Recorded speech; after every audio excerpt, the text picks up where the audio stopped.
There are 3 people who die and go to heaven: teacher, construction worker, and a lawyer. St. Peter greets them and says, here's the thing, heaven is becoming overcrowded. So in order to get in, you have to answer the one question I give you correctly. If you don't, you go to hell. The teacher decides to go first. She walks up to St. Peter and asks, what is my question? St. Peter doesn't mind having a teacher there, so he decides to make the question easy. What casualty occurred April 14, 1912, that took many lives? The sinking of the Titanic. That's correct. Who's next? The construction worker walks up, and St. Peter doesn't want someone to stink up heaven, so he decides to make it a bit harder. How many people died on the Titanic when it sank? 15 out of 3. St. Peter is a bit surprised that a construction worker would know that, but he got the question correct, so he grudgingly let him in. Then the lawyer walked up. What were their names? Priest and a nun are caught in a blizzard. They find a deserted cabin and take shelter. They find a sleeping bag, a bed, and a pile of blankets. The priest, being a gentleman, offers the nun the bed and takes the sleeping bag for himself. As they get tucked in for the night, the nun calls out, Father, Father, I'm cold. So the priest gets up and puts another blanket on the nun. Is that better, sister? He asks. Yes, Father, much better, she replies. So he gets back in his sleeping bag when she again calls out with, Father, I'm still cold. So once again the priest gets up and puts another blanket on her. Well, is that better, sister? He asks. Oh, yes, Father, that's much better, she says. So the priest gets himself back into the sleeping bag, and this time is just starting to dream when he wakes up to her call of, Father, Father, I'm just so cold. Priest says, Sister, we are in the middle of nowhere in a blizzard. No one but you, myself, and the Lord himself will ever know what happens here this night. How about, just for this night, we act as though we were married? The nun thinks on this for a minute, and finally answers with a tentative, Okay, Father, just for tonight, we will act as though we are married. So the father replies, Get up and get your own damn blanket, and rolls over to fall asleep.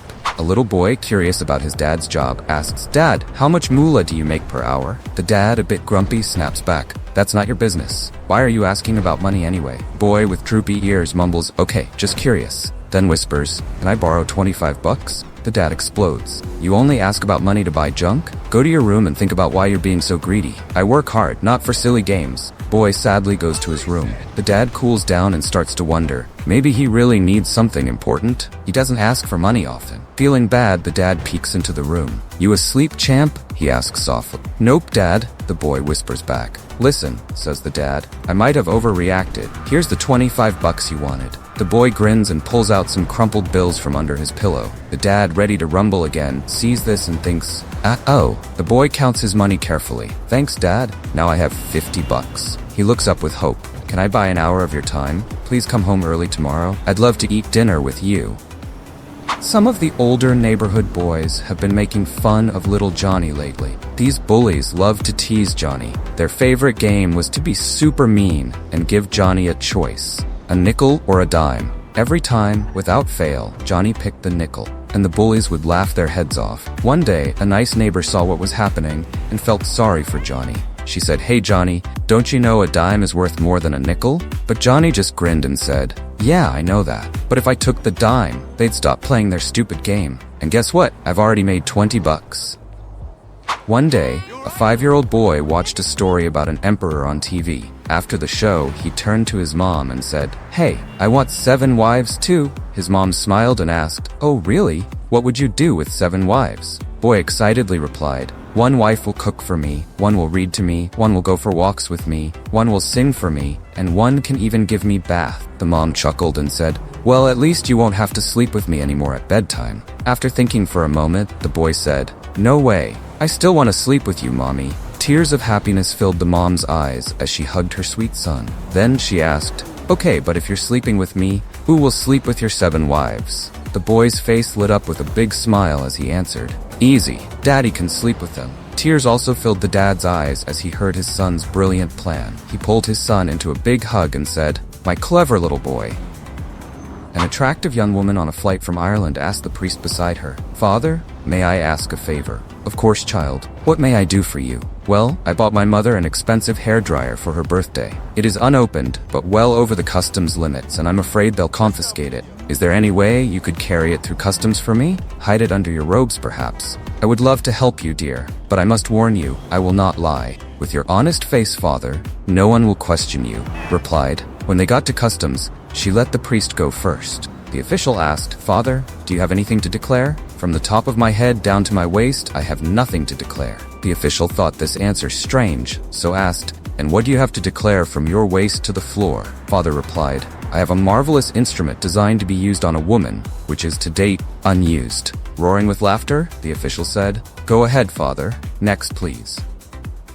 A man is in his boat out on the lake with a bucket full of fish that he had just caught. A wildlife officer spots him and pulls his boat up alongside. Seeing the bucket of fish in the man's boat, wildlife officer asks to see his fishing license. The man tells the officer that he doesn't need a fishing license. The wildlife officer looks down at the bucket and says, "You definitely need a license to be catching fish. I can see that you've been fishing today. You have live fish right there." The man says, "Oh no, those are my pet fish. I just brought them out here for the day to enjoy the lake." "Pet fish?" replied the wildlife officer. "Oh, absolutely. I let them out of the bucket and they swim around and play, but when I whistle, they all jump right back in. They are very well trained." The wildlife officer scratches his chin, then says, "I've never heard such a... well, I've got to see this." The man dumps the bucket of fish into the lake, then calmly turns and looks at the wildlife officer. The wildlife officer says, "Well, call them back." The man says, "Call who back?" The wildlife officer says, "Your pet fish." "What fish?" replied the man.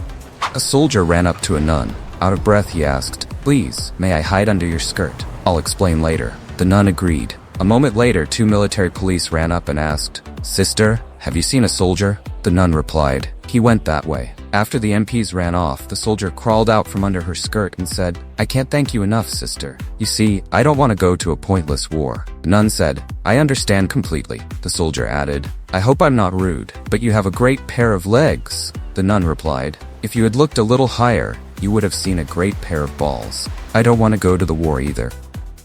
A mid-30s guy was out grocery shopping when he spotted a familiar-looking 20-something blonde. Scratching his head, he just couldn't place where he'd met her before. As she came closer, she smiled and said, "Hey, I think you're the father of one of my kids." His face turned pale as a ghost. The guy freaks out. He says, "Oh no, I've only strayed from my wife 3 times. Once in Vegas 5 years ago, then Orlando 4 years ago, and Seattle 3 years ago. You do look familiar, but I can't figure out where from. Who are you?" She chuckled and replied, "I'm your son's Sunday school teacher."